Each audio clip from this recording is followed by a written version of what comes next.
Hola, ¿qué tal? Buenas noches, bienvenidos al programa de esta noche de martes. Afrontamos la última semana de junio, última semana del programa antes del parón vacacional, y lo hacemos con un contenido que se compone de 3 entrevistas. Comenzaremos hablando con el portavoz socialista en el Ayuntamiento de Oviedo, Carlos Llaneza. Después daremos paso al psicosteta asturiano Ramiro Fernández, que nos hablará de la importancia de la imagen de los políticos y analizará la imagen de los políticos, de los principales líderes que se presentan a las elecciones del próximo 23 de julio. Y finalizaremos hablando, como procuramos hacer todos los martes, de lectura, de literatura, de libros escritos, editados en Asturias. Esta vez de la mano de la editora Violeta Alonso, con unos libros distintos. Acompáñenos en un programa que, como siempre, ya comienza con la cabecera.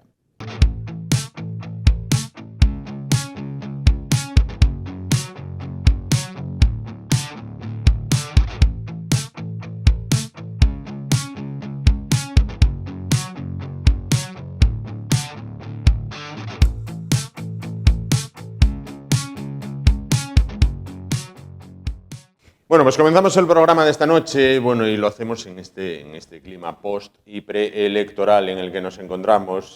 Pues continuamos dando un repaso todavía, a aquellos comicios que lejanos parece que quedan ya del 28M, con la vista puesta también en el 23J, ¿no? En este caso. Bueno, vamos a hablar a continuación con el portavoz del Grupo Municipal Socialista resultante de las elecciones, de las pasadas elecciones municipales. Él es Carlos Llaneza. ¿Qué tal? Buenas noches. Buenas noches, Juan. Carlos, agradecerte que estés con nosotros, lo primero. Lo segundo, cuando uno alcanza los resultados, alcanza su formación en este caso, se dice, es el líder de la oposición. Yo no sé si esto es un premio de consolación, es algo que es el peor título que puede tener un político, no lo sé.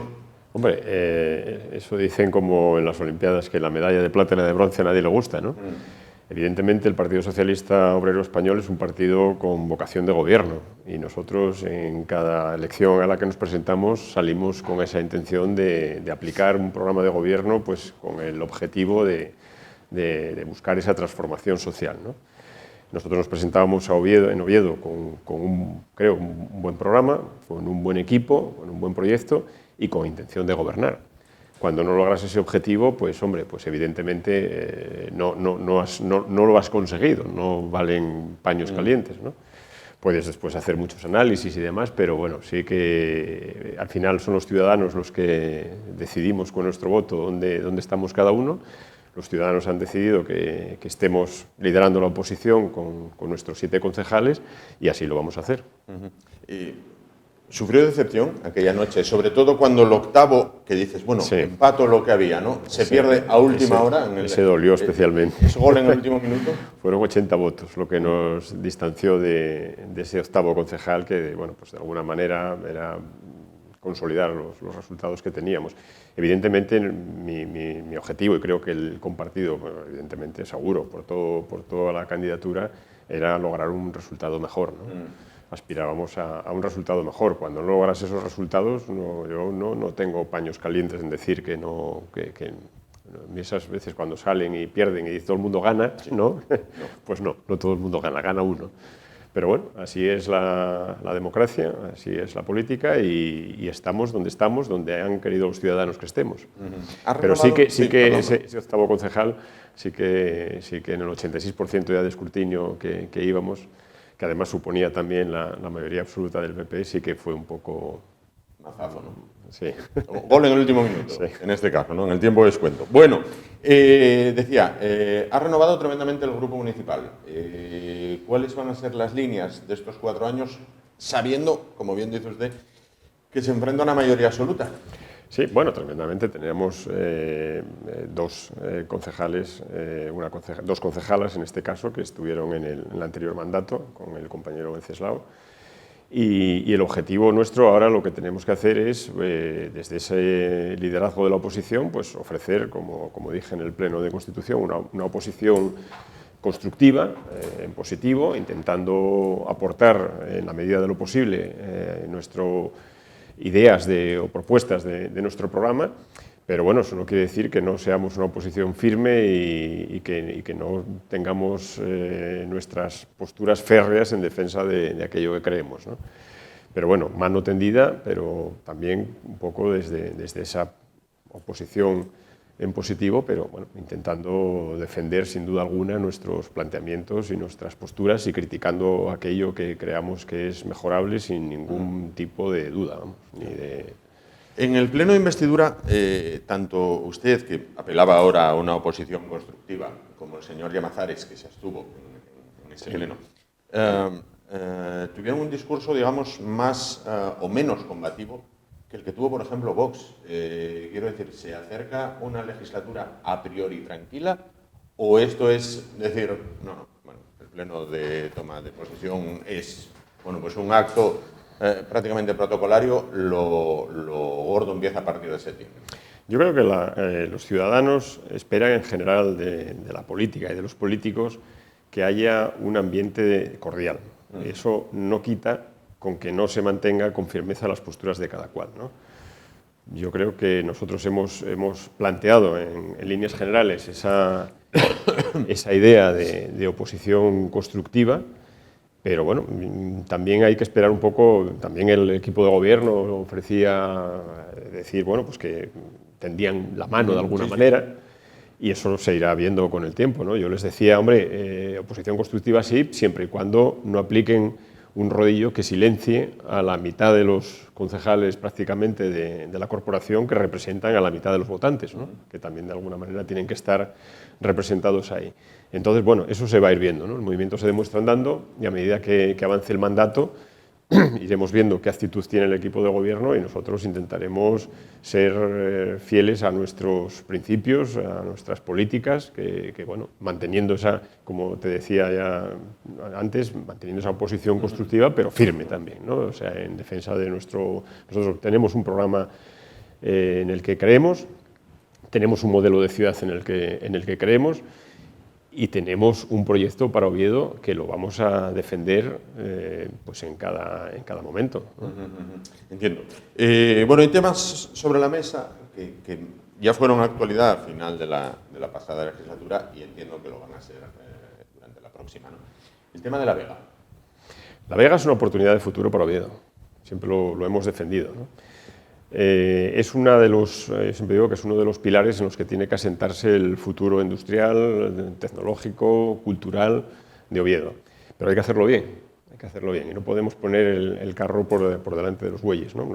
Yo personalmente y en parte el equipo en el que estábamos, lo que queremos ver primero es el convenio, porque estamos hablando de muchas cosas, pero todavía no se ha visto el convenio, ¿no? Que es exactamente. Yo evidentemente me opuse siempre a fraccionar lo que tiene que ser un todo que convive armónicamente con Santullano. Hay que hacer estudios arqueológicos serios para ver qué hay debajo de La Vega, y está con toda seguridad los restos del Palacio de Alfonso II, que puede dar respuestas a muchos interrogantes todavía del inicio de la historia de Oviedo. He hecho menos participación tanto ciudadana como profesional, y también transparencia, ¿no? Entonces, bueno, vamos a ver, cuando tengamos el convenio lo analizaremos, se habla pero bueno, en principio no hay grandes discrepancias siempre y cuando partamos de la base de que La Vega es esa oportunidad de futuro para Oviedo, ¿no? Que además cabe de todo, porque bueno, sí que evidentemente tiene que haber una parte dedicada, como decía, al ámbito empresarial, cultural, tecnológico, empresas de valor añadido de alta tecnología, y también, pues a lo mejor posiblemente parte de vivienda, ¿no? Que a lo que no nos oponíamos radicalmente. El problema es que sin hacer el desarrollo del ámbito es muy complicado hablar de número de viviendas exacto, de ir a una concreción más allá de lo debido, cuando no siquiera todavía conocemos el convenio que se va a firmar en su día cuando se firme, ¿no? Sí. Pero vamos, yo parto de la base, me gusta partir en positivo de esa oportunidad que supone para el futuro de Oviedo La Vega, que no podemos perder una oportunidad junto con otras que tenemos en la ciudad, ¿no? Pero dígame una cosa, a lo mejor es un planteamiento muy simplista, no lo sé, usted me lo dirá. El convenio es tripartito, el acuerdo de La Vega es tripartito, sí. entre Ayuntamiento de Oviedo, Ministerio de Defensa y Gobierno del Principado. Sí. Ahí hay dos compañeros de partido suyos. Sí. Cuando se cargan las tintas contra el ayuntamiento, en este caso contra el señor Cantelli, dices, ¿y por qué no le preguntan a sus dos compañeros de partido? Y de, oye, esto a mí yo no lo veo. Quiero decir, si es tripartito, es tripartito. Quien tiene las competencias urbanísticas a todos los efectos es el Ayuntamiento de Oviedo. El Principado se limitó, yo creo que hizo una función de desbloquear la negociación de la Vega y de comprar la nave de Cañones, era el compromiso, la nave de Ildefonso Sánchez del Río, y hasta ahí llega. Sí. El desarrollo urbanístico es competencia del Ayuntamiento, que es quien tiene todas las competencias en materia urbanística. Por lo tanto, creo que tiene bastante más responsabilidad que el Ministerio de Defensa, que bueno, de momento es el propietario, aunque puede que intervenga en un futuro también haya una intervención del Ministerio en este caso, de que tenga las competencias en vivienda, porque lo anunció el presidente del Gobierno, de que bueno, se iban a comprar propiedades de defensa para hacer vivienda pública, lo cual me parece que mejora todavía aún más las posibilidades de la Vega, de poder tener vivienda pública para acceso a vivienda a jóvenes o alquileres asequibles, que bueno, sabemos que uno de los problemas que tiene, sobre todo, especialmente la gente más joven, es el acceso a la vivienda, y que de alguna manera eso también podría redundar en beneficio de este desarrollo, ¿no? Pero me parece muy prematuro todavía hablar de 100.000 viviendas, si tienen que ser todas en La Vega, si tienen que ser fuera. Yo creo que eso hay que hacer un desarrollo aún del ámbito y se irá viendo. Pero bueno, me quedo con la parte, insisto, la parte positiva de oportunidad de futuro para Oviedo, de pilar sobre el que asentar un crecimiento tecnológico de valor añadido, cultural, porque La Vega tiene mucho potencial realmente. Hablaban ustedes que a priori van a apoyar el tema del Museo de los Premios Príncipe o Princesa, en este caso. Princesa. Bueno, nosotros lo que dijimos es que no parece mala idea, un museo de los premios Princesas si se enfoca bien, pero claro, lo que queremos saber es cuál es la idea de ese museo, es lo que dijimos, ¿no? Que hay que ver cuál es la idea de cómo se concreta eso, ¿no? Qué contenidos va a tener, dónde va a estar, quién lo va a costear. No sabemos todavía la opinión de la propia fundación. Y hay un tema también a tener en cuenta que a mí me parece muy importante, que es una de las carencias que tenemos en Oviedo, que es el propio museo de la ciudad, ¿no? Entonces, bueno, vamos a ver también, yo creo que hay que hacer también énfasis en que Oviedo carece de un museo de la ciudad, muy vinculado, debería de estar al archivo, que es donde está realmente el archivo municipal, es el auténtico depositario de la historia de la ciudad, no se puede entender, por lo tanto, uno sin otro. Y, hombre, un museo de la Fundación, pues, hombre, al principio no parece mala idea, pero también hay que conocerla, ¿no? Contenidos, dónde va a estar, quién lo va a costear, etcétera, etcétera, ¿no? De momento hay muy poca concreción sobre este asunto.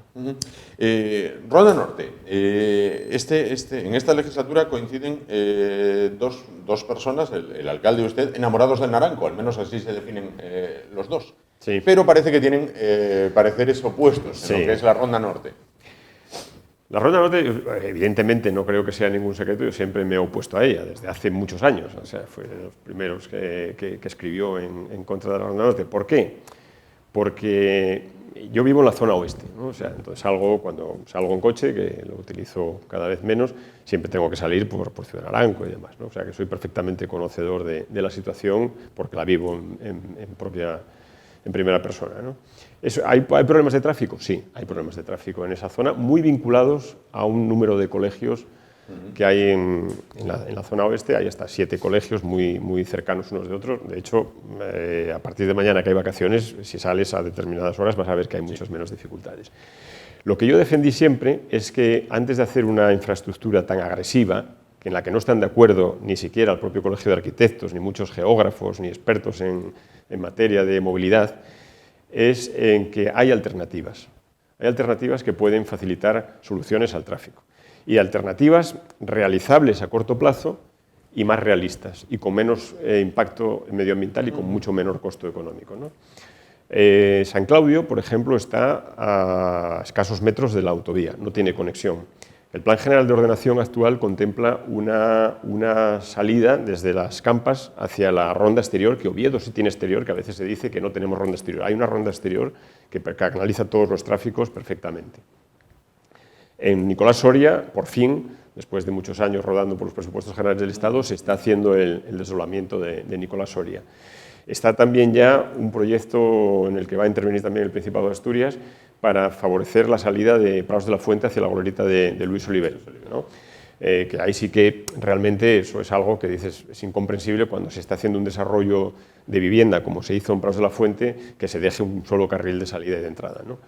Entonces, bueno, yo creo que con esas medidas se va a favorecer mucho el tráfico en la zona.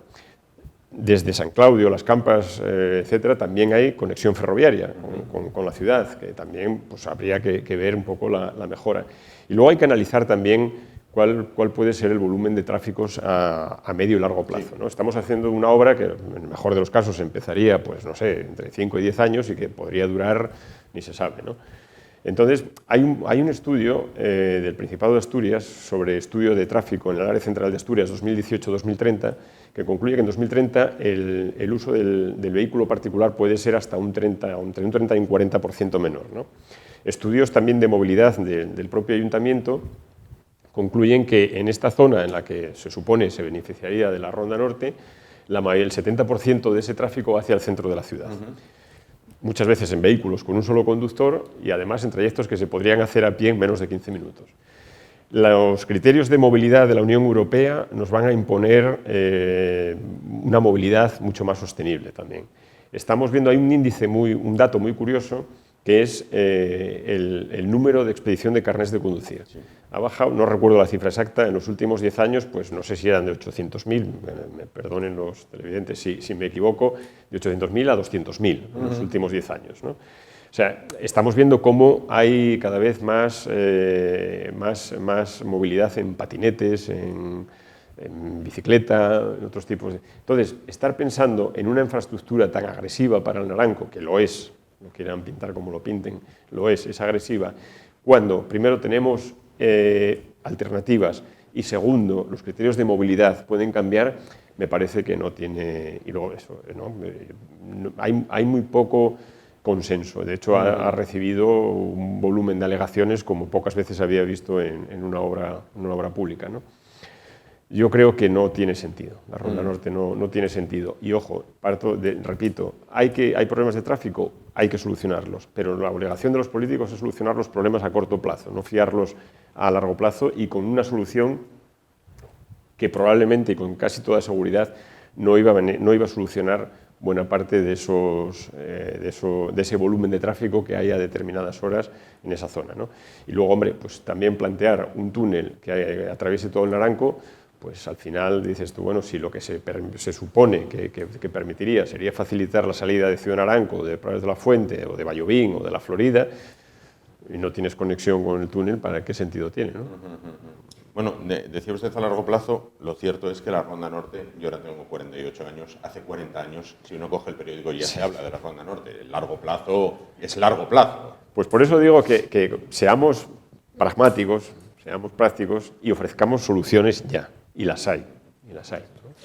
La Escuela de Minas, antes de las elecciones hubo un debate en la Escuela de Minas donde estuvieron todos los candidatos y una persona me comentó, el PSOE no ha estado, si tenía alguna posibilidad de ganar, la ha perdido hoy, al no comparecer en este debate. Bueno, teníamos una asamblea en la agrupación que era irrenunciable a la asistencia, o sea, era imposible por una cuestión de agenda. De todas maneras, hombre, la Escuela de Minas, yo escribí en su día que como betense me gustaría que la escuela, evidentemente que no quiero que ninguna parcela, ninguna facultad o ninguna escuela se vaya de Oviedo, ¿no? Cuantas más estén en Oviedo, mejor. Creo que faltó mucho diálogo. Había un mandato plenario incluso de decir, oye, estamos a favor de que haya un diálogo con la universidad y me parece que faltó diálogo y sobraron soflamas en el periódico en estos casos, ¿no? El diálogo es la manera de llegar a acuerdos y creo que el alcalde tenía que haber dialogado con la universidad o con el rector, ¿no? La Escuela de Minas, y luego hay un factor que muchas veces parece que se olvida, pero que es inexcusable, que es la autonomía universitaria, ¿no? La universidad, en ese uso de su autonomía, es quien tiene la capacidad para gestionar sus espacios, ¿no? De la misma manera que parece que se habla poco también del beneficio que va a tener para Oviedo el futuro grado de deportes o el doble grado de informática y matemáticas o el de criminología, ¿no? que van a venir a Oviedo en un futuro. Entonces, bueno, yo creo que, insisto, falta diálogo por una parte, respeto a la autonomía universitaria por otra y apoyar a la universidad en todo lo que redunde en beneficio de Oviedo. Vamos, eso sin ninguna duda, que nadie dude que yo tengo ningún interés o voy a beneficiar o facilitar que algo se vaya de Oviedo, ¿no? Todo lo contrario. Si parte del futuro de la ciudad pasa por la Vega, el otro polo, digamos, está en el viejo UCA, sí. Plaza de Toros, cuartel de la Policía sí. Nacional. Sí, ahí también es otro de esas tres patas sobre las que se puede, de las tres grandes oportunidades de Oviedo, ¿no? Una es la Vega, la otra sería el Cristo y una tercera que puede ser el Naranco, ¿no? Como un elemento también de gran potencial medioambiental. El Cristo, evidentemente, el Cristo Buenavista sufrió, y lo conocemos bien porque tanto el grupo municipal anterior como mi equipo conmigo en campaña hemos estado por allí varias veces. Fue un mazazo la salida del hospital, ha dejado una zona con las carencias que todos conocemos, ¿no?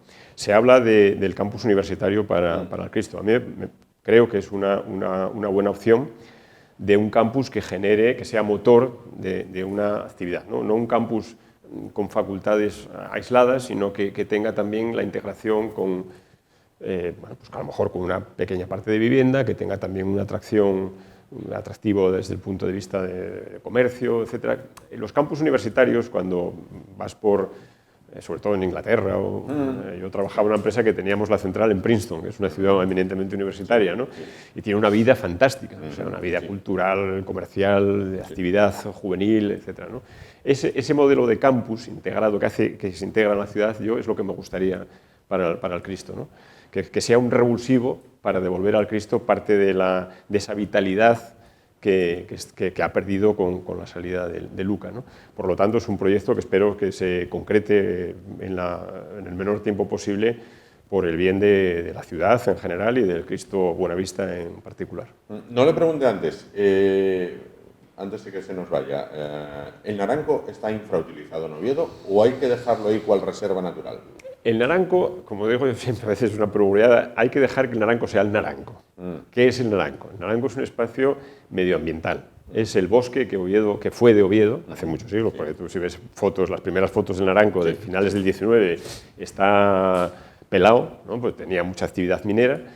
Y nosotros en la campaña presentamos un plan de recuperación integral del Naranco, que creo que era un plan bastante bueno, ¿no? Y el primer punto que poníamos era la recuperación forestal, ¿no? Teníamos un estudio hecho con la Cátedra de Botánica de la Universidad de Oviedo, eliminar el eucaliptal e ir dejando que se vaya recuperando el bosque, no en todos los sitios, porque depende del tipo de suelo y demás. Bueno, hay zonas que puede haber matorral, que puede haber incluso pasto y demás, ¿no? Pero el Naranco es un elemento clave en Oviedo, o sea, es nuestro gran espacio de valor medioambiental, ¿no? Tiene además otros elementos, aparte del prerrománico, que ya por sí solo justificaría, como digo a veces, las joyas merecen un joyero digno del valor que tienen esos monumentos prerrománicos. Pero bueno, tenemos muchos otros elementos, aparte del respeto a los vecinos que viven allí, ¿no? No podemos tampoco obviar que hay gente que vive en el Naranco y que son los que lo han ido conservando a lo largo del tiempo. Pero bueno, tenemos otros elementos de valor cultural, etnográfico, histórico. Tenemos arquitectura de la Guerra Civil, que todavía queda mucho. Los lavaderos, que tienen una historia muy interesante, porque la población del Naranco completaba su economía con el lavado de ropa, ¿no?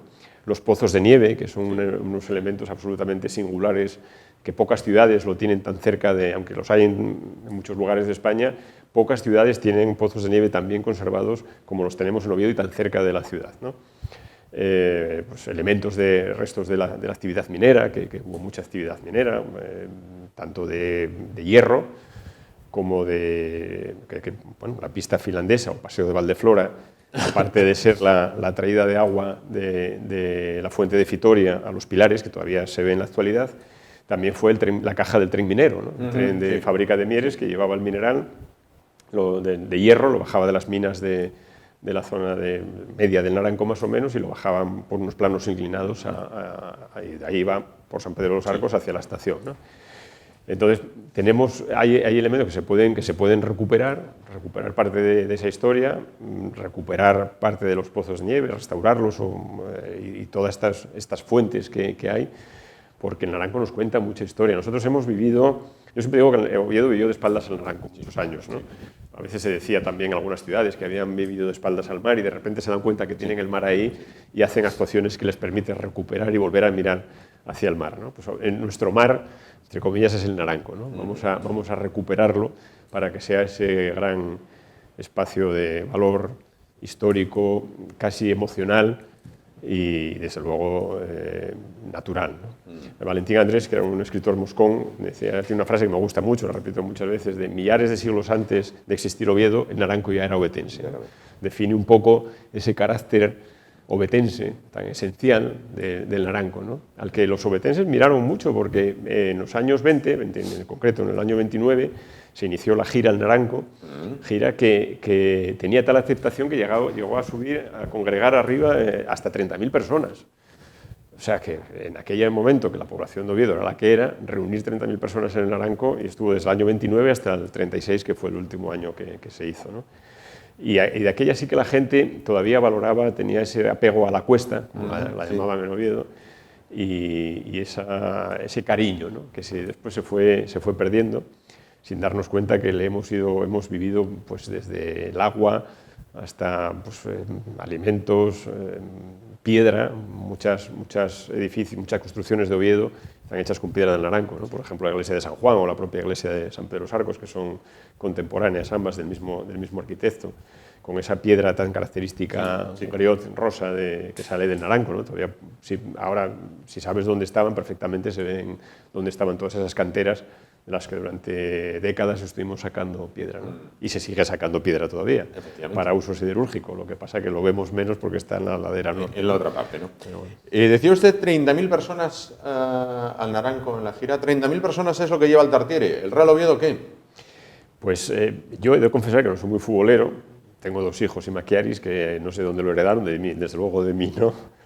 Pero es curioso, pero a mí lo del Oviedo me hace gracia porque, bueno, oye, yo no voy a decir que soy aquí futbolero porque no lo soy, o sea, creo que hay que ser sincero, ¿no? Pero sí me pasa una cosa, cada vez que juega el Oviedo estoy pendiente siempre del resultado, ¿no? ¿Cómo queda? Y tengo una especie de frustración irracional cuando pierde y una alegría también irracional cuando gana. Cuando lo pasó mal, cuando estuvo mis hijos que iban por esos campos de tercera y tal, yo les admiraba. Y lo que admiro del Oviedo, bueno, y yo, cuando hace los años 70, yo tenía una camiseta del Real Oviedo que no la tenía nadie, ¿eh? Tengo alguna foto en un Gordini de mi cuñado allí sentado con la camiseta del escudo del Oviedo y me sabía la alineación de memoria. Claro. Cuando estaba Galán, Tensi, Marianín, todo.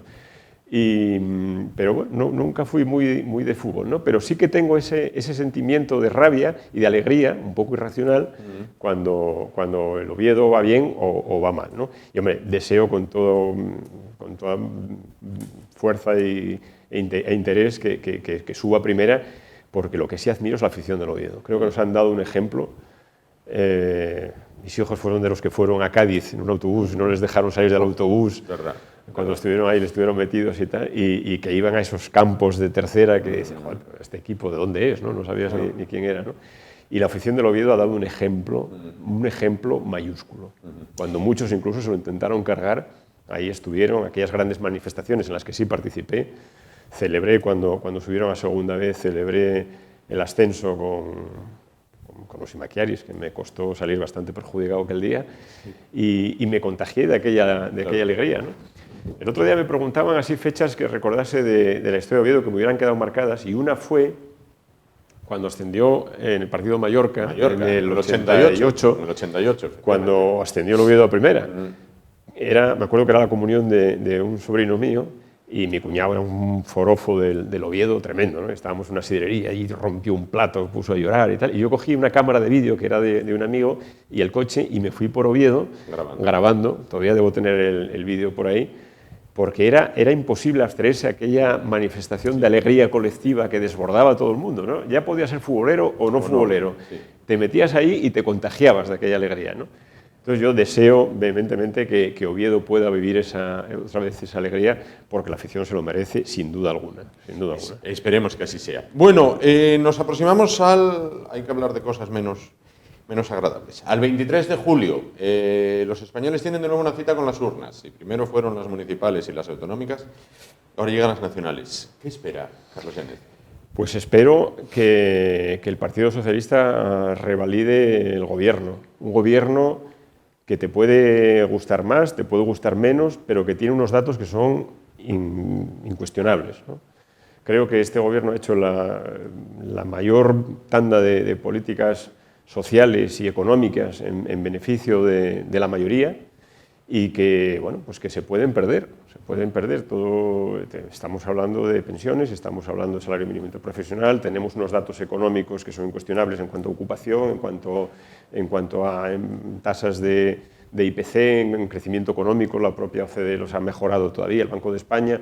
O sea, yo creo que esos datos están ahí. Podremos después hacer mucha demagogia, podemos decir muchas cosas, podemos estar más de acuerdo o menos de acuerdo, pero yo, desde luego, espero que el Partido Socialista pueda seguir gobernando para mantener y mejorar todas estas medidas sociales que, no olvidemos, ha tocado a un gobierno en lo peor de la historia contemporánea. O sea, luchar contra una pandemia, luchar contra una crisis económica producida por una guerra ilegal, absurda, en Europa.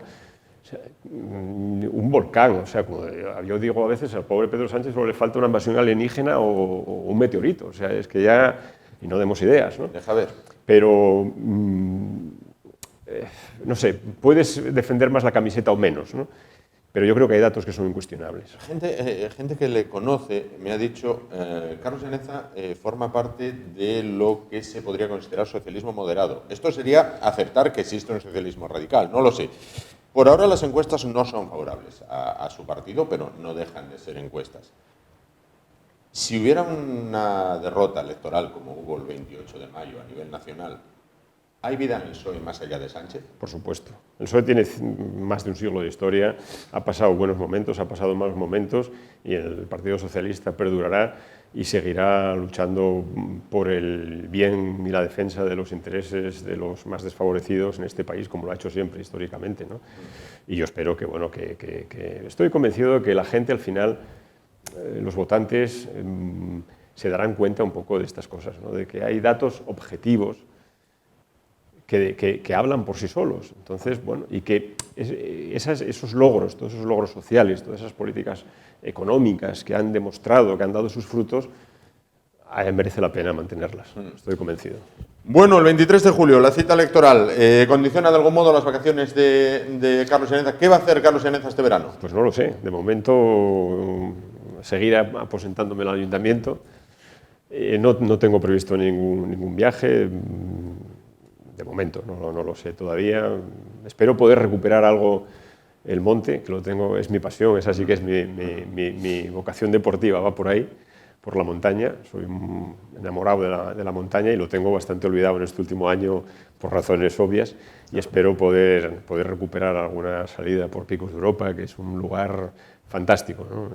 Es una maravilla, es una maravilla. Pero bueno, luego, la suerte que tenemos en Asturias es que para ir de monte no necesitas tampoco irte muy lejos. O sea, tienes el Naranco, que hay sitios que sorprenderían. Yo muchas veces hacía con mucha frecuencia excursiones guiadas, ¿no?, por el Naranco, y siempre el comentario era el mismo. Decía, joder, no sabía que tuviéramos esto en Oviedo, ¿no? Claro. Dice, pues mira, lo tenemos, ¿no? Y luego tienes la Sierra del Aramo ahí al lado también, ¿no?, que es fantástica. Montaña tenemos para dar y tomar. Yo creo que podría subir un pico cada semana y no acabarías nunca, ¿no? Y no se aburriría. Y los Picos de Europa, que bueno, están, a fin de cuentas están ahí al lado y son una auténtica maravilla. O sea, eso te sobrecoge cuando te metes en esos house y ves esa inmensidad. Y dices, madre mía, esto es una sensación indescriptible, ¿no? Tal cual. Bueno, pues Carlos Yáñez, portavoz del Partido Socialista en el Ayuntamiento de Oviedo. Muchísimas gracias por estar con nosotros. Muchas gracias a vosotros. Y desearles un placer. Buen verano. Una conversación muy agradable. Gracias. Nos vamos muy rápido a publicidad y continuamos el desarrollo del programa de esta noche de martes. Si hablábamos hace un momento de las elecciones con Carlos Yáñez, pues aunque sea de otro modo, pero vamos a continuar hablando de ese asunto. Hasta ahora.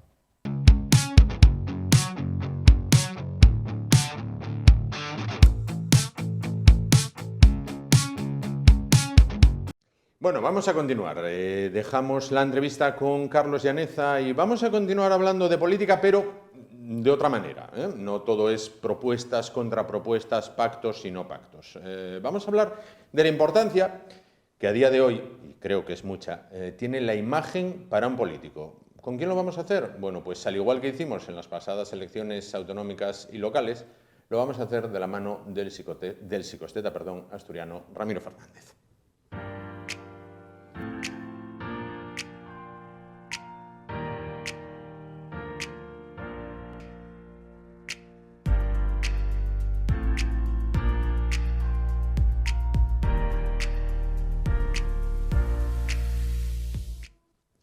Bueno, pues Ramiro Fernández, ¿qué tal? Buenas noches. Hola, buenas noches, Juan. Bien todo, ¿no? Todo muy bien. Decía yo que la imagen es tremendamente importante a día de hoy para un político. Ya no hay aquellos políticos de antes que la imagen pues prácticamente no se miraba, ahora sí se mira y mucho.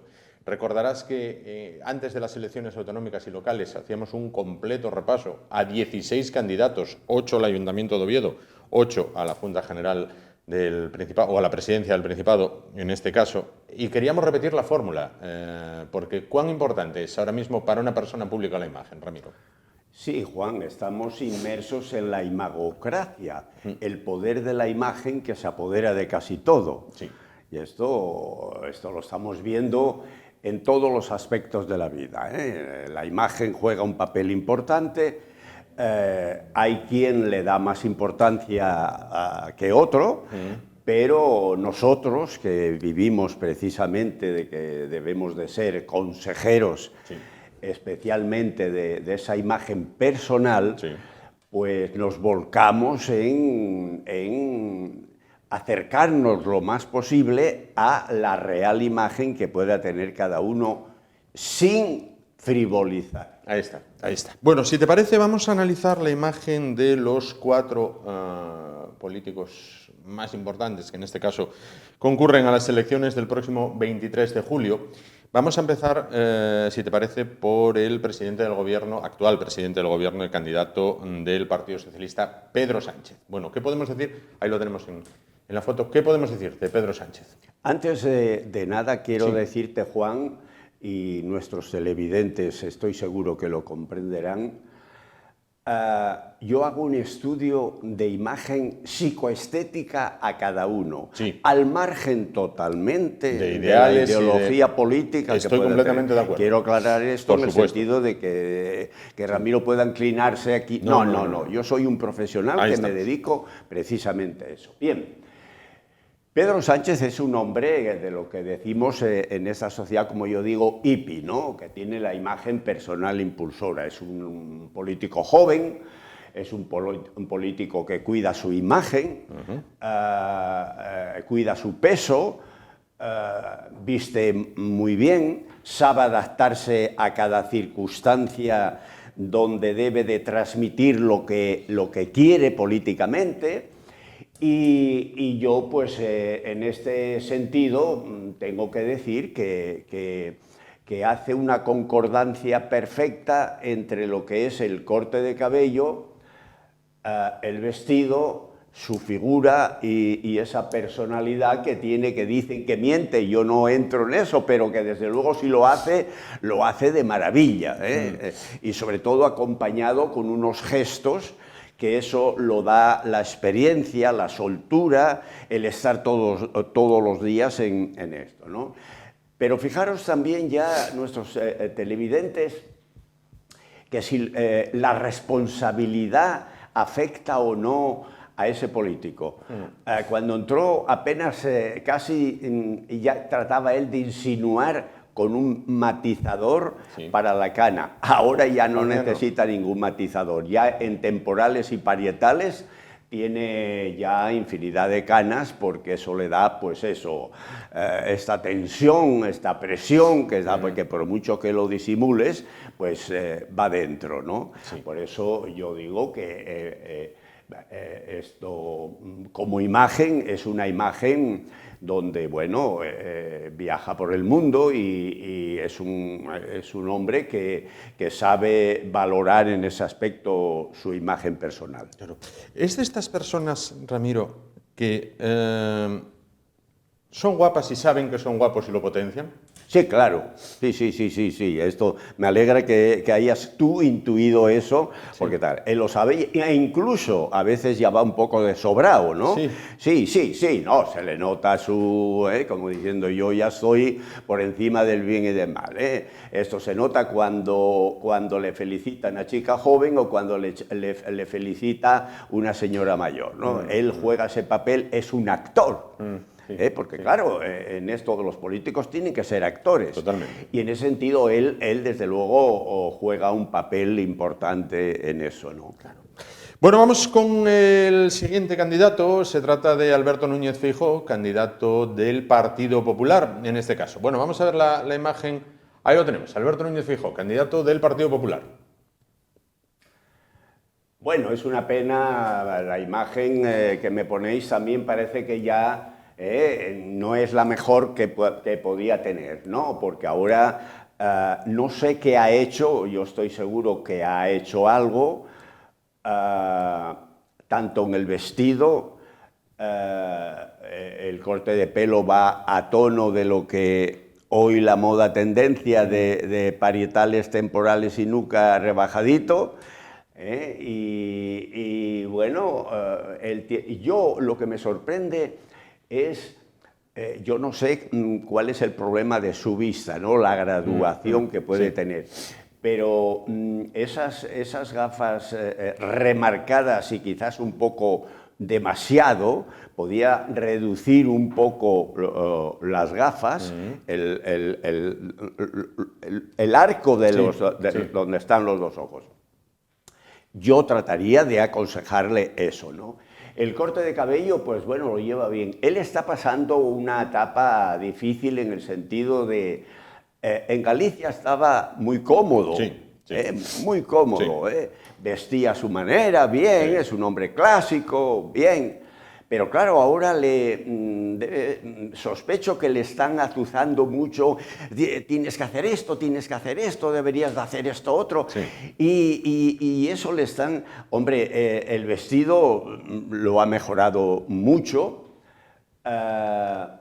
Yo ya en ciertos debates o cuando lo hemos visto en el Senado, pues claro, yo soy un observador constante.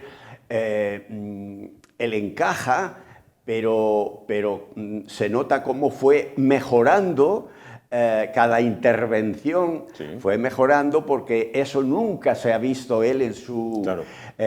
Y quizás no actúa con esa naturalidad psicoestética que a mí me gustaría que tuviera. La va afianzando cada vez más, ¿no? Eso está claro.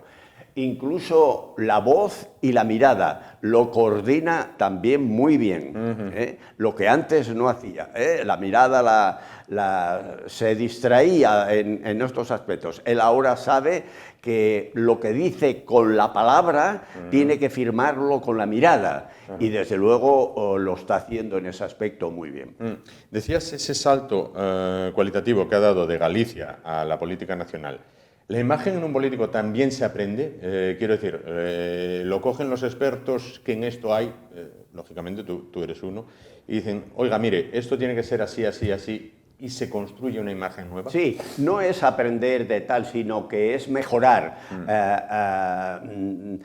Los que llaman asesores de imagen, que lo tienen en ese aspecto, pues los están machacando, ¿no? Tienes que transmitir esto, tienes que ponerte así, tienes que... En fin, y luego, claro, él en Galicia seguro que él no hacía caso de nadie porque era Feijóo, él sale y ya la gente, y él actuaba con naturalidad, con espontaneidad, con lo que es él. En cambio ahora aquí se le nota que va un poco forzado, porque yo le analizo, repito, todas sus intervenciones, lo que digo, mirada, habla, gestos y vestido, ¿no? Él ha mejorado, por ejemplo, el vestido ha mejorado, en la palabra ha mejorado también, acompaña los gestos, y esto seguro que son esos asesores que tiene, que dice, aquí tienes que impulsar, cuando tienes que tal, tienes que poner esto. Y yo estoy seguro que por eso él es uno de los que más sufre en ese aspecto en los debates y en la comunicación, ¿no? Claro. Bueno, vamos con el tercer hombre, en este caso en liza, se trata del líder de Vox, Santiago Abascal. Vamos a ver la imagen en un momento, ahí la tendremos lista, para analizar, ahí lo tenemos, Santiago Abascal. Sí. ¿Qué podemos decir? Mira qué imagen, sois unos bandidos, ¿eh? Aquí me ponéis una imagen muy bien, es la imagen de él realmente, sí. Ese es realmente él, que donde juega, él sabe que la juventud, hoy la barba está tremendamente de moda, sí. Él la cuida, el corte de cabello, en un momento que yo pude acercarme, pero a él como a todos, sí. Le dije que no tenía que meter la máquina tanto, un contraste entre la barba con el rapado en parietales, en temporales y nuca. Sí. Que lo dejase un poquito más lleno, como si fuese 12 días que lo hubiese cortado, ¿no? Sí, para que haya esa concordancia entre el corte de cabello y la barba. Sí. Sabe también conjugar muy bien el vestido, a dónde va, sí. Qué tipo de traje tiene que llevar, qué camisa tiene que llevar, cómo sabe cuando tiene que ir de sport, quita la americana y dobla las mangas de la camisa. Él cuida bastante también el tema de la imagen. Yo a veces, bueno, si lo tuviese aquí como tengo a sí, Juan, sí. Le diría que a veces tiene unos gestos o tiene una expresividad un tanto agresiva. Yo le aconsejaría que dulcificara un poco esos gestos y esa expresividad. Claro, es decir, tratar de ablandar un poco la imagen. Exacto, y porque ya que parece que es la tendencia del partido, que dicen que es como si fueran dictadores, como si fueran aquí y tal, pues hombre, tienes que decirlo con esa sonrisa, con esa sí. Dulzura y soltando bombazos, ¿no? Claro. Lo que quieras, pero que no vaya a acuerdo el bombazo que sueltas con ese espíritu agresivo que transmite algunas veces. Comprendo. Bueno, vamos con la cuarta, digo la cuarta porque es la única mujer en esta selección. Se trata de Yolanda Díaz, la líder de Sumar. Bueno, es una mujer rompedora, sí. Tengo que decir que es una mujer rompedora, tiene un cabello magnífico, esa nariz un tanto aguileña le da esa fuerza de mujer rompedora. Luego comunica muy bien, coordina muy bien los gestos, sí. Sus manos echan la firma cuando habla, sonríe, los ojos, tiene una mirada penetrante que casi convence ella con esa mirada que transmite, ¿no? Entonces, bueno, y luego, pues bueno, el vestido. Yo no sé cómo se arregla, pero desde luego menudo vestuario. Menudo armario.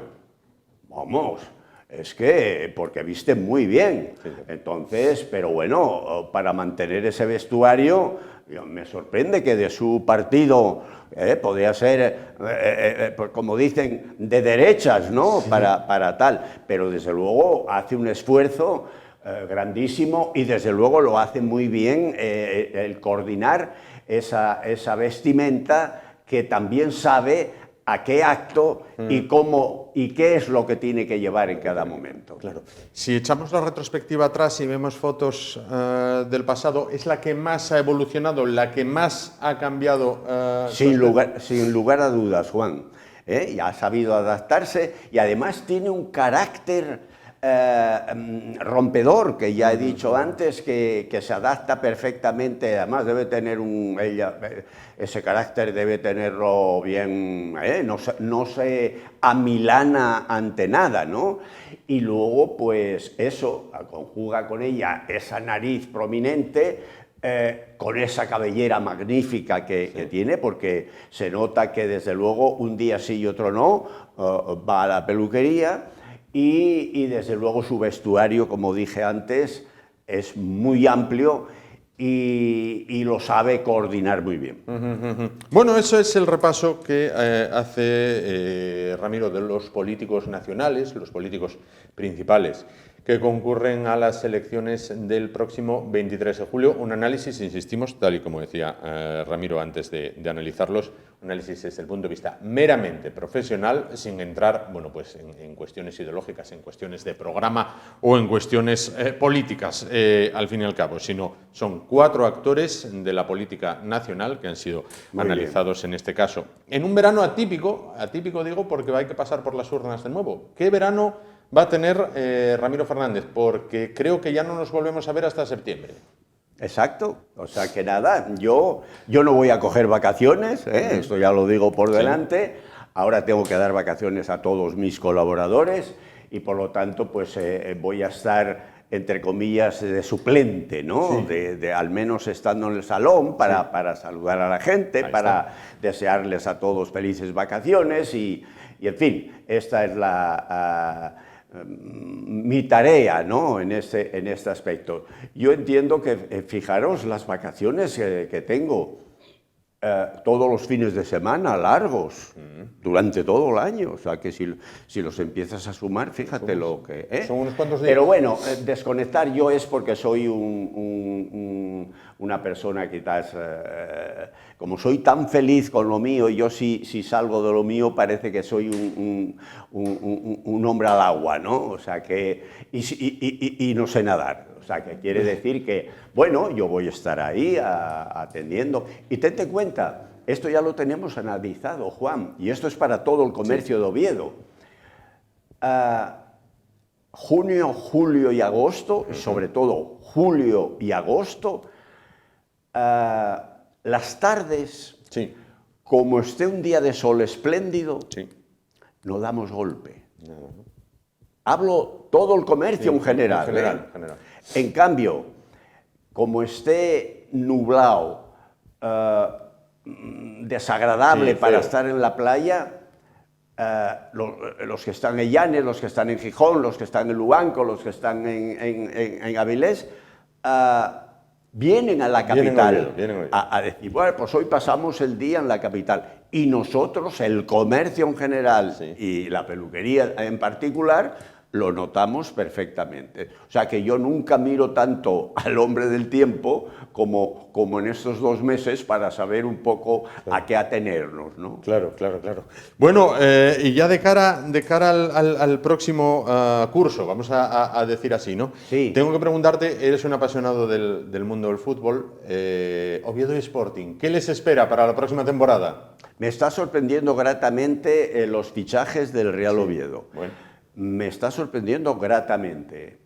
Está reforzando muy bien donde algo flaqueaba, ¿no? Y entonces, bueno, aunque volvemos otra vez a decir, yo soy muy aficionado al fútbol, pero no forofo.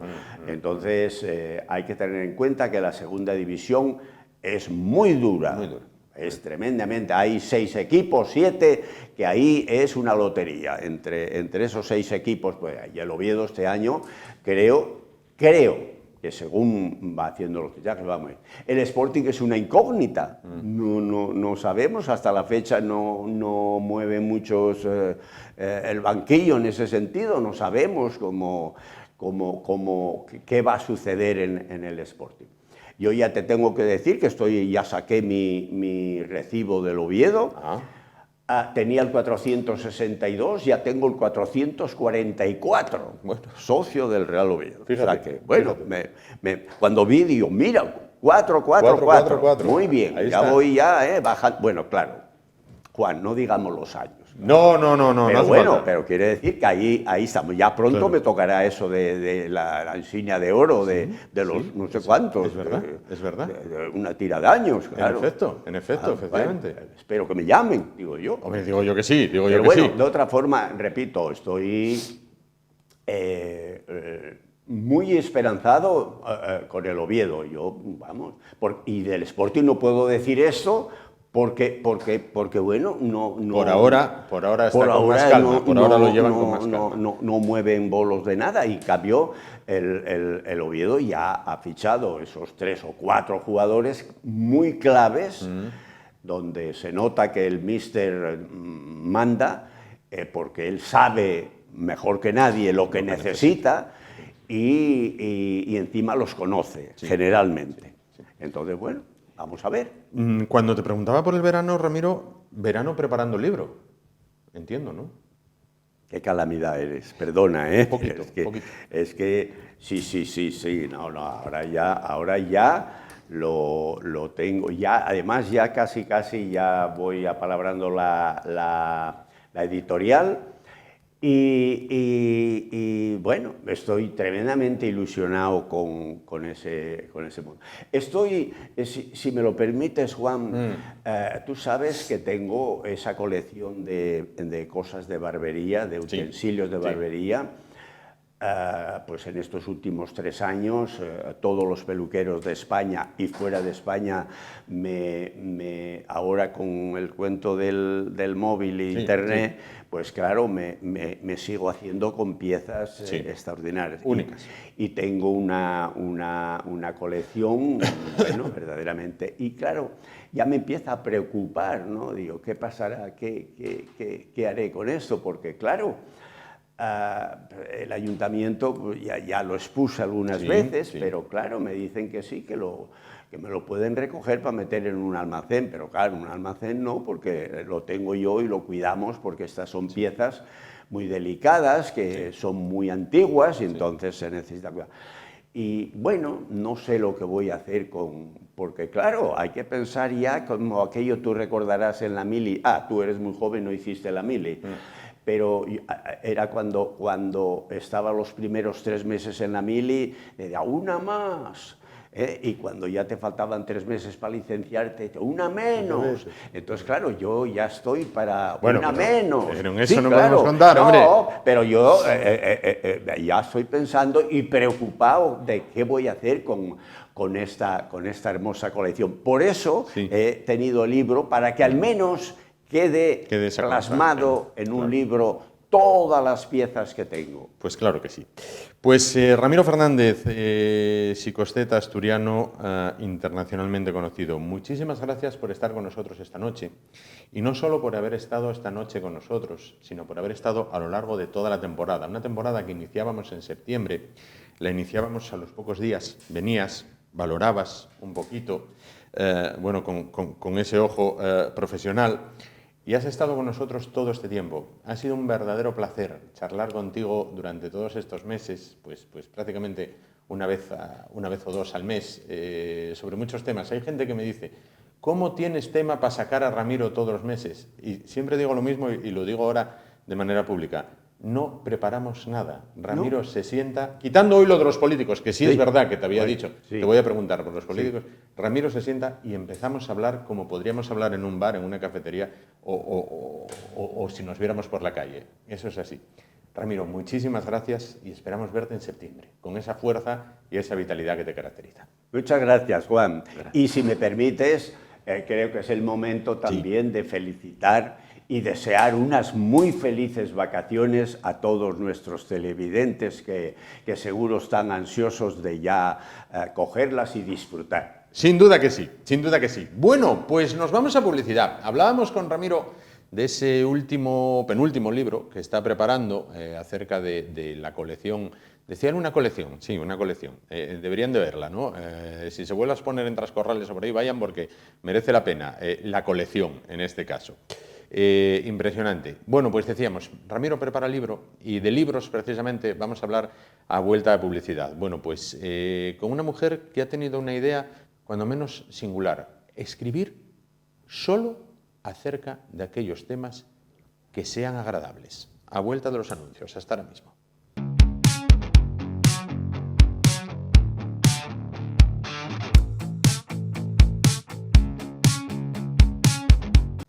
Bueno, y como todo martes que se precie, pues vamos a finalizar el programa de hoy haciéndolo, bueno, pues con publicaciones, con libros publicados en Asturias, escritos o participados por escritores asturianos, en este caso. Bueno, como se trata del último martes, antes de fin de temporada, ya tenemos las vacaciones a la vuelta de la esquina, los escolares, de hecho, ya están. Y no está bien, quizás, ¿no? que estén constantemente jugando. Hay que mantener también un poquito la disciplina, un poquito el rigor y el echar un ojo a un libro, ¿no? Que es tremendamente agradable. Si muchos escolares, bueno, pues se zambulleran, hicieran una inmersión en la lectura, quizás encontraran un universo fascinante. Hay vida más allá de la Play 4, la Play 5 y la Switch y todos estos aparatos de velocidades, colores y explosiones. Bueno, para hablar de libros esta noche de martes tenemos con nosotros, y les presento, a Violeta Alonso. Ella es editora en Mañanes Editorial. ¿Qué tal? Buenas noches. Buenas noches, muchas gracias. Nada, gracias a usted por venir. Bueno, vamos a ver. Lo primero, quiero que me explique, así un poco brevemente, ¿cómo es el viaje desde una licenciada en Biología y Nutrición con estudios de posgrado en Educación en el Reino Unido, que se especializó en dietas para personas con problemas de ingesta, bueno, o con particularidades, no con problemas, con particularidades de ingesta, que hizo un máster en Psicología y de repente dice un buen día, monto una editorial y todo ello porque hubo una pandemia por el medio? Sí, la verdad es que... Esto es como un puzzle con muchas piezas y ahora usted tiene que componerlo. Adelante. Sí, gracias. Pues sí, parece un viaje un poco extraño, pero lo extraño era no hacerlo, porque con todo lo que había acumulado necesitaba crear una plataforma para dar voz a lo que había estado aprendiendo en mis viajes. Y, por ejemplo, la biología me sirvió, pues, y la nutrición macrobiótica, que hacía pues mucho de eso, dietas especializadas para alergias, intolerancias o elecciones de veganismo, por ejemplo.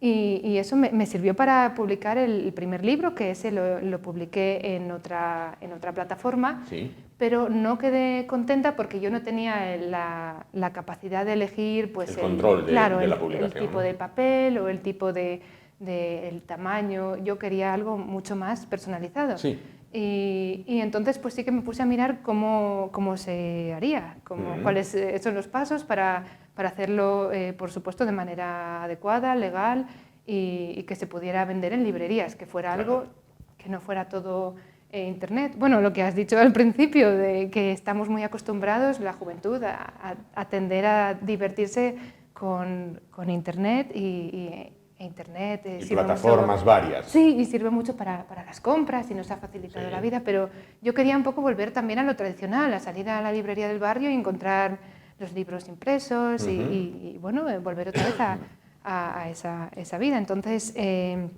pues intenté crear la editorial, lo conseguí tras investigar cómo se hacía, pues eso, estando de alta, pidiendo la solicitud para ser editorial. Y después quedaba lo más importante, encontrar el material para publicar. Claro.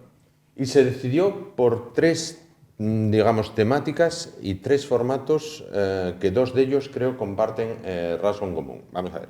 Por una parte la literatura infantil, con Today's Sunny y El Rey Peregrino, perdón, El Rey Proscrito es una película. El Rey Peregrino y Today's Sunny, que están a la vez en inglés y en español. Quiero decir, ahora para vacaciones serían ideales. Hay que reforzar un poco ese tema, ¿no? Sí, la verdad es que, bueno, pueden servir para todo el año, por supuesto, pero ahora en vacaciones, si los niños quieren divertirse y además aprender y practicar el inglés, pues pueden aprovechar estos libros que están en blanco y negro, pues son para colorear, son poemas bilingües para colorear. Tienen la tentación muchos de colorear. Pueden colorear, deben colorear. Sí, por favor, tienen que estar personalizados. Lo pueden colorear como quieran. Si quieren usar algo de acuarela, es papel de 160 gramos, tienen que dejarlo secar, probablemente quede un poco mojado y quede personalizado, que estos libros son para personalizar, pero se va a poder leer igual, porque va a quedar pues eso, unas manchas quizás por el otro lado, pero eso le va a dar vida y yo creo que eso es lo que necesitan los niños, un poco de eso, de diversión y además tienen eso. Pues, y si aprendes el algo, pues ya claro. de paso, bárbaro, ¿no? En este caso. Estos son los de infantiles, digamos, que además mantienen un formato que a mí me recuerda unos libros que eran de temática completamente distinta.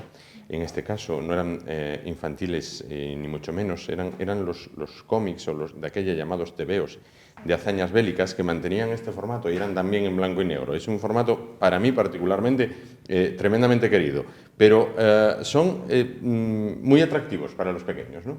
Sí, sí, claro, es algo que intenta hacer, invitarles a participar. Claro. En este, por ejemplo, se nos narra un choque entre culturas. Sí, El del Rey Peregrino. Iba a mencionar que la temática sería bastante contrastante con las hazañas bélicas. Esto sería lo opuesto, es hazañas concordia. Entonces, la idea de la editorial, bueno, aprovecho para hablar de todo lo que englobaría. La editorial intenta crear libros para soñar con un futuro agradable. Ese sería su eslogan, por decirlo de alguna forma. Y entonces todos los materiales quieren enfocarnos en cómo pensar no negando la realidad, pero pensar en algo que nos inspire, que nos anime a hacer las cosas bien o a entender a los demás, a estar en paz con nosotros.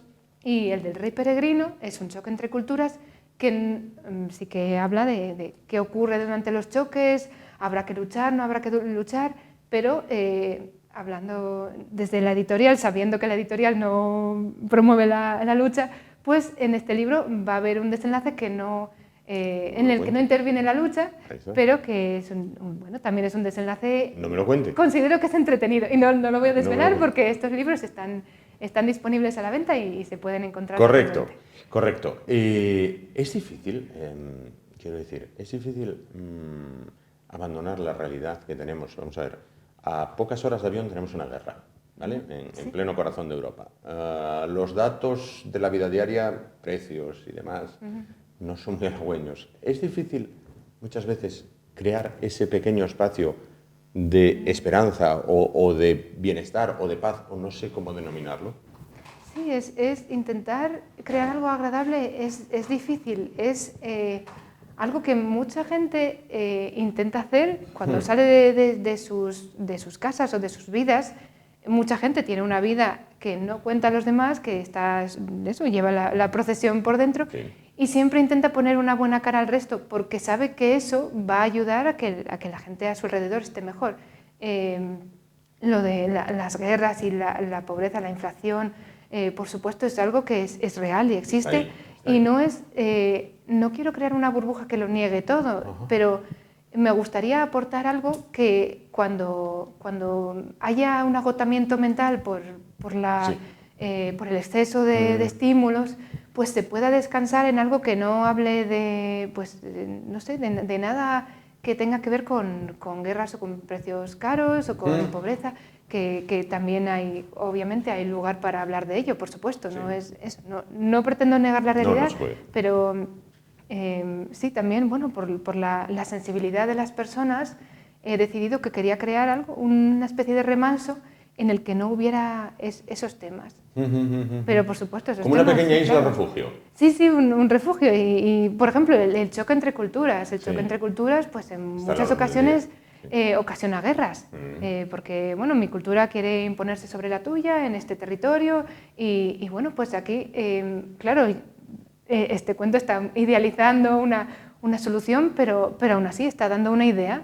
Y en pequeña escala, entre vecinos o colegas, pues sí que se podría aplicar. Por eso me parece bien que esté englobado en la literatura infantil y no en un ensayo, para que pueda ser accesible. Cuentan unas muy bonitas ilustraciones de un ilustrador con nombre propio. Sí, es un ilustrador asturiano, que se llama Benjamín de Tros Recio. Y bueno, él trabaja... Hace ilustraciones de todo tipo, no solo infantiles. Exacto. Está abierto a cualquier colaboración, tiene pues eso, su página web donde la gente puede entrar y pedirle cualquier cosa, aunque no sea para publicar, puede ser para a nivel personal, pues si quieren una felicitación o un recuerdo de algún, pues eso, le pasan una fotografía o le inspiran con alguna narrativa y él pues lo dibuja y eso. A mí la verdad es que me gusta mucho el estilo infantil que tiene, es el ideal que buscábamos en esta editorial porque es algo así suave y entrañable. Sí, lo captura muy bien. Y luego también con un formato tremendamente singular nos encontramos el poemario de la maternidad, llamémoslo así, ¿vale? Y también, bueno, pues otro poemario en este caso, pero un poemario íntimo. Cuando digo íntimo, no digo para adultos, cuidado, no, que esto se puede interpretar las cosas de como no son. Quiero decir, íntimo porque es la relación epistolar a base de poesías entre una pareja. Sí, es una temática que bueno, me interesaba mucho tocar la poesía de adultos, de público general. Sí, porque de adulto suena a adulto por alguna razón que no deba ser para niño, pero esto es para público general. El público general pues no está enfocado a niños porque no tiene ilustraciones o la letra es más pequeña, pero lo podrían leer niños. Pero sería algo que no les va a interesar porque es como las poesías que se escriben sus padres. Y claro, es una pareja que escribe, el marido le escribe poemas a su mujer para celebrar sus cumpleaños y para celebrar hitos de la vida, de la vida en común. Y en ellos pues narra en métrica de soneto,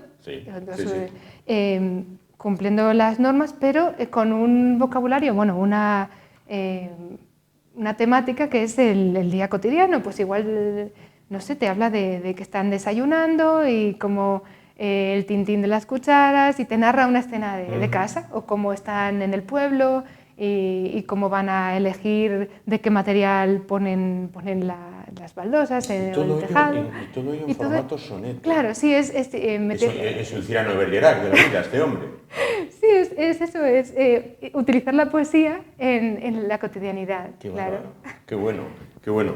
Y luego teníamos el de la maternidad, ¿no? En este caso. Sí, y el de la maternidad utiliza, bueno, también un formato similar al de los cuentos infantiles porque tiene una parte en inglés y otra en español y además en verso. Pero este tiene la particularidad de tener las ilustraciones ser fotografías modificadas de todas las partes del mundo. Son fotografías que la gente ha donado a una página de stock, no tienen derechos. Sí que las personas que han puesto correctamente su nombre y no han puesto un apodo han podido ser agradecidas en el libro, en la página.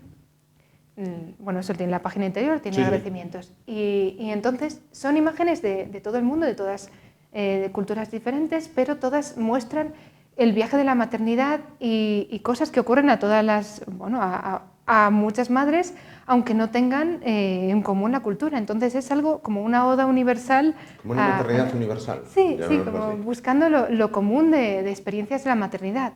Cada uno tendrá su experiencia, pero he buscado imágenes de personas de culturas totalmente distintas que tengan unas experiencias muy similares. Y me ha sorprendido cuando empecé a ver todas las imágenes, es que me emocionaba ver que es algo universal y que quise recogerlo en un libro. La editorial, Mañanes Editorial, se presenta el próximo jueves 30, dentro de unos días, a las 7 de la tarde. 29, perdón. Perdón, jueves 29, perdón. Sí, que ya queda poco. Le voy a confesar un secreto tremendo, que es que yo me quedo de vacaciones el día 30. Entonces tengo el 30 metido en la cabeza y para todo me llega el 30.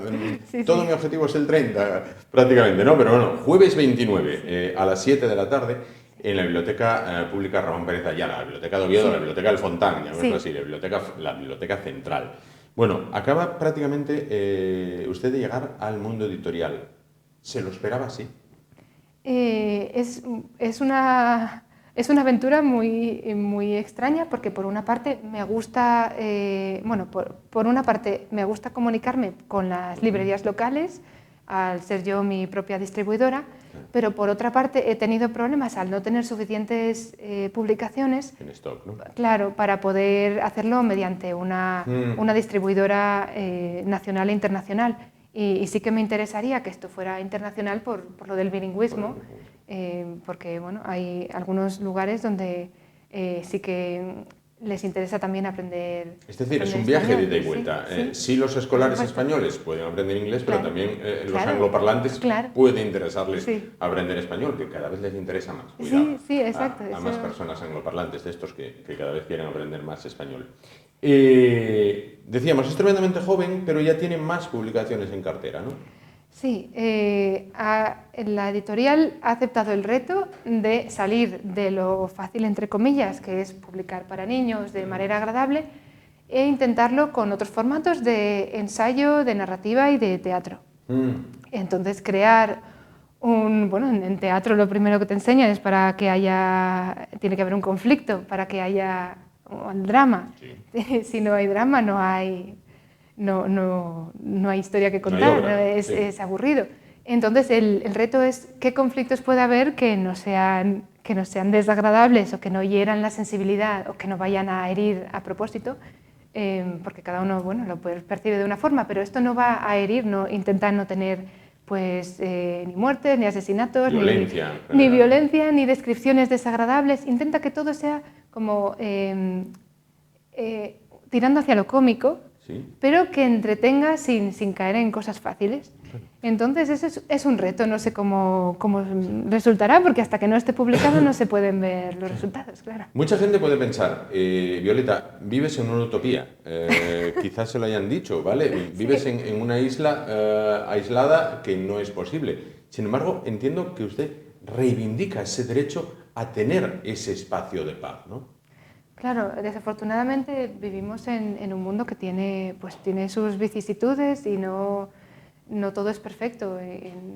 Entonces es importante darse un respiro para las personas que tengan más sensibilidad y necesiten desconectar, pues que puedan tener un entretenimiento que no tenga, aunque sea una imagen aislada que pueda ser desagradable, ya puede estropearles una película entera. Yo no sé, es un ejemplo que me acabo de recordar.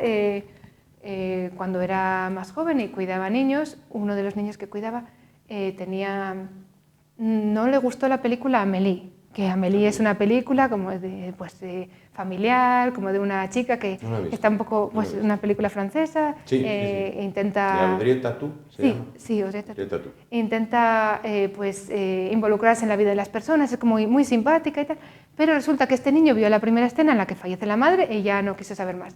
Entonces, claro, eran cosas que igual yo no tenía en cuenta, que a ciertas personas les puede afectar mucho una imagen en concreto. Entonces, en este editorial, como he hecho un compendio de todo lo que he escuchado que a la gente le puede afectar, todo lo que me afecta a mí personalmente, y he creado esta especie de burbuja. Claro. Entonces, sí, puede ser, claro, es una utopía, no es negar la realidad, es dar un remanso, una isla, y bueno, es hacerlo lo mejor que pueda, porque quizá luego se publiquen y no sean entretenidos, sean simplemente agradables pero anodinos. Entonces ese es el reto, cómo crear algo que no sea anodino y que sea agradable, que sea placentero y, claro, y que relaje, pero que entretenga. Pero que entretenga. El reto es difícil, sobre todo en los tiempos en los que vivimos. Solo me queda que invite a las personas que nos están viendo a que viajen hacia esa isla, hacia ese refugio, ¿vale? Y también, si quieren pasar por la biblioteca pública el jueves 29, ¿no? Por la biblioteca Alfontán, por la Ramón Pérez de Ayala. Sí, por supuesto, que está todo disponible lo más cerca que he podido, en alguna librería en Santander, en Ponferrada, en Asturias, están en alguna en Gijón y en Oviedo, en casi todas. Sí. Y las librerías independientes, claro, las cadenas es imposible llegar sin distribuidor, pero bueno, es lo que hay. Y sí, me gustaría que la gente pudiera acercarse y ver los libros, tocarlos, o incluso venir el día 29, el jueves, para que vengan a preguntar y cómo es esto o que tengan alguna curiosidad. Y yo estaré encantada de hablar porque a mí me gusta estar cerca de la gente y quiero que conozcan el producto, que a ver si les gusta. Antes de irnos, ¿qué son o quiénes son? Porque yo no conocía el término hasta hoy. ¿Y qué papel juegan las personas PAS? Sí, las personas altamente sensibles, también eso, llamadas PAS. Personas altamente sensibles. Sí, personas altamente sensibles, llamadas PAS, a veces pues eso, como por el nombre de las iniciales, sí. Viene del inglés, de una investigadora que es una psicóloga, creo que se llama Elaine, no recuerdo el apellido, disculpe. No. Viene de highly sensitive people, traducido literalmente, sí, personas de alta sensibilidad. Y entonces son gente que se satura más fácilmente, que tiene menos tolerancia a ciertas cosas, al ruido, al volumen, a los productos químicos, pueden empezar a notar, a sentirse más mareados con algunos olores, o notarlo antes de que lo note la media del resto. Sí, bueno, sí, sí. La media de la tienen población. Un umbral más bajo. Claro, digamos. Tienen el umbral más bajo de la tolerancia a todo, al dolor, a las percepciones. Entonces, parecen personas que son, pues eso, que hay gente que está en contra de eso, que dice que no hay tanta investigación que lo pruebe, otros que aseguran que sí, como siempre hay distintas, sí, siempre hay controversias, siempre hay expertos que se enfocan en distintas ramas. Y para los que lo defienden, pues hablan de una activación del cerebro mayor. Entonces el cerebro se activa de manera más rápida, se sobreactiva, y esas personas pues perciben las cosas de otra forma, las perciben, pues no es que perciban más dolor que otra, pero otra necesitaría más estímulos para percibir lo mismo. Entonces, pues sí que al final obviamente todos los seres humanos percibimos cosas, pero sí que si yo percibo un perfume, otra persona tiene que acercarse más para eso. Y a mí me puede marear y a la otra persona le puede resultar agradable. Entonces, en cuanto a la narración de historias y al apartado literario, sí. El apartado literario, las palabras pueden hacer mucho daño a alguien que es hipersensible. Por eso, por la alta sensibilidad, puede relacionarlo con cosas, o simplemente una palabra que es inocua puede crear una imagen en su cabeza que le parece muy dañina. Entonces, sí que estas personas, pues obviamente, bueno, como yo también siempre me han dicho que soy sensible y creo que me englobo dentro de este apartado, que sí que me gustaría a veces pues poner un poco más de límites a lo que me sobreactiva, porque no puedo estar leyendo algo y que me afecte tanto. Claro. Entonces sí que hay mucho trabajo también mental de relativizar y de distanciarse de las cosas, pero sí la activación está ahí. Entonces es algo que, bueno, yo intento colaborar con mi editorial a que puedan activarse menos y activarse más en lo positivo también. Agradable. Claro, porque se activan en todo, entonces en lo agradable también lo disfrutarían con más intensidad. Hacia los dos polos, ¿no? Sí, exacto. Sí. Correcto. Pues Violeta Alonso, editora en Mañanes Editorial, muchísimas gracias por estar esta noche con nosotros, por acercarnos estas publicaciones de la editorial recién llegada y toda la suerte del mundo para esa presentación del próximo jueves 29 a las 7 de la tarde en la Biblioteca Pública Ramón Pérez de Ayala, en Oviedo, en la Biblioteca del Fontán, y toda la suerte del mundo con las publicaciones, estas y las venideras. Sí, así, si Dios quiere, todo irá bien. Muchas gracias, de verdad. Que sí. Gracias. Bueno, pues nosotros llegamos así al final del espacio de hoy. Nos vamos. Recuerden que volvemos mañana con el penúltimo programa de la temporada. Será mañana miércoles a partir de las 10 de la noche. Una noche más. Hasta entonces, gracias por su atención. Ánimo y adelante.